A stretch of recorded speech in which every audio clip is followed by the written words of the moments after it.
Movie Chats here at SMITHEE TV in downtown Toronto with writer-director Annie Bradley. Tell me how you got into the business. Well, I guess I'd probably have to say that I took the long route. I started off in the business as, believe it or not, a wardrobe stylist for rock bands. So I traveled all over the world. And I had worked in radio before that. I worked at the original CFNY. Then I realized it was sort of the circuitous route, but I ended up joining the Directors Guild as a PA and basically worked my way all the way up to a first AD. And I was a big first AD for a while.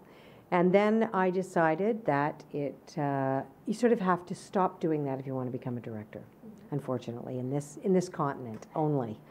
So I did that about 10 years ago and pursued directing full-time. Yeah. And how did your work at the Directors Lab and the Canadian Film Centre prepare you for being a director? Well, I think the first step that I took now it's almost, I think it's almost 11 years ago now, I did a really amazing program called Women in the Director's Chair, which is run by Carol Whiteman. And she's this incredible champion of female directors in this country. They pick 8 women from across the country. You apply just like any other lab, and you go to the Banff Centre for the Arts, and you do a very intensive 21-day workshop, and you form lasting friendships.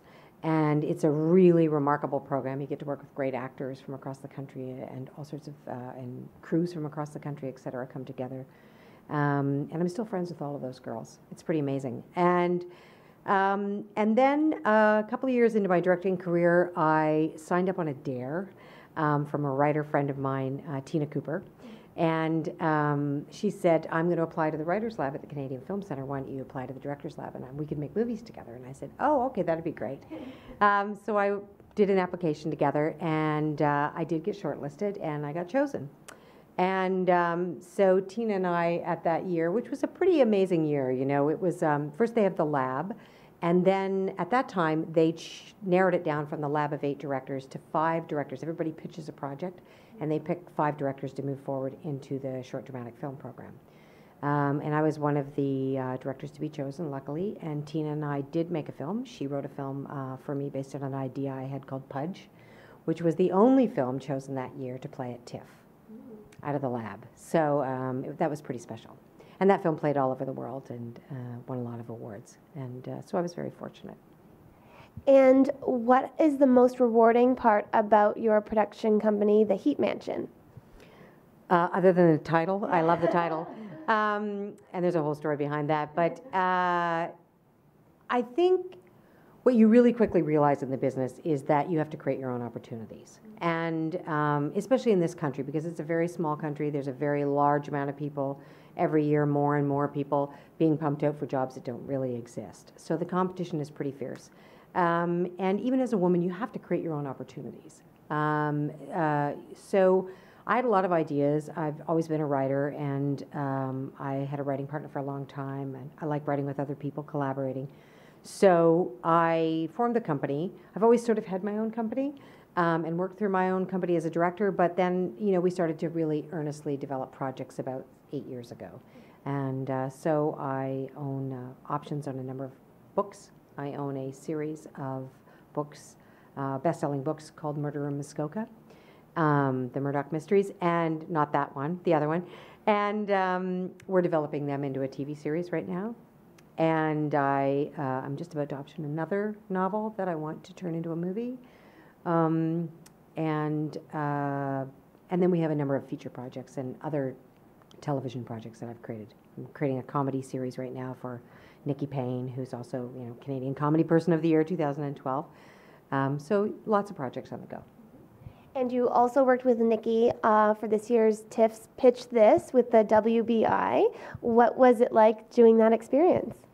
Well, the WBI started off as an idea that I had almost 10 years ago. And it was actually an idea for a real company. And nobody at that time, the internet was really sort of like, the startup thing was sort of really new and everything else. And it sort of went away. And then I was out with I started to sort of hang out with a bunch of comedy women. And I had met Nikki, and we'd become sort of friends. And, I was always a huge fan of hers. And Daniela Sioni, who runs West End Girls. And I said, hey, I got this idea, and, you know, I sort of pitched it to them, and I kind of chose the people that I thought were really funny and really different. And so that I would sort of make a writing room of these really creative women, and we would come together and come up with this idea together. Although I own the idea, my company owns the idea, they are the creators of the, you know, the concept. And everybody loved it, and it just sort of rollerballed from there. I mean, we were only into it for 6 months when we got chosen for Pitch This. So we knew we were onto a good idea. And right now, we're in the writing room. Daniela and I are actually writing the script, and then the girls are going to come back in for punch-up later on. And so we've been 2 weeks into the writing room, which is about 10 hours a day. And so it's going really well. It's a lot of fun. It's going to be pretty outrageous. And what advice would you give to someone who's aspiring to get into the film business, and maybe more specifically a female who's aspiring to get into the film business? Well, I think you have to know, like anything else, what kind of a fan you're walking into and how to pick up the pieces. And it's, right now is not a good time for women. And don't let anybody tell you that it is. As a matter of fact, the stats have gone down. There was just a big article in the Hollywood Reporter about this, that it's 1% of all entertainment content in the world, but no, mostly in North America, is directed by women. Now think about that. 51% of the population, predominantly the women that choose which movies to go to on date night, which movies to go to with their families, which movie to go with their girlfriends, etc.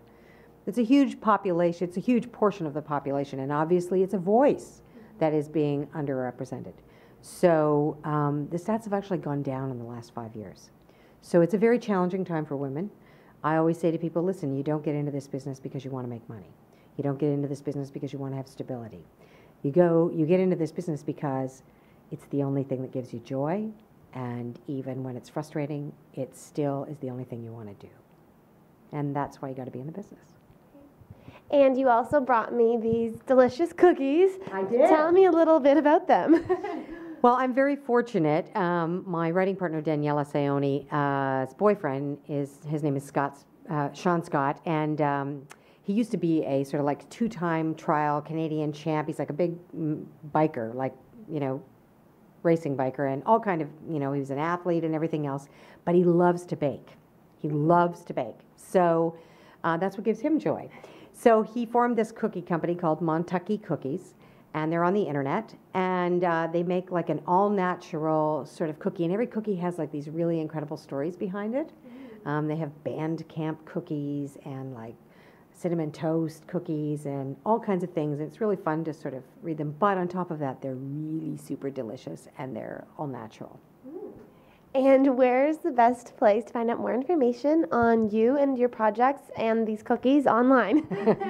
Well, I think that we're right in the middle of building the website for AnnieBradley.com, so it should be up by the end of the year in all its glory. And also you can go to www.thewbi.com. We have a website up there that we'll be updating as the process goes along. And I think Montucky Cookies is on the internet as well, and I'm not sure of the exact spelling. What is it? MONTUCKY cookies.com. I think that's it. Montucky, like Montana, which is where Sean used to live. Oh, great. Thank you so much. Congratulations on all of your success, and best of luck with all of your upcoming projects. Thank you very much, and congratulations on your new home. Thank you. Thank you so much. I'm Katie Uhlmann reporting for Katie Chats here at SMITHEE TV in downtown Toronto. Great. These are smelling so good.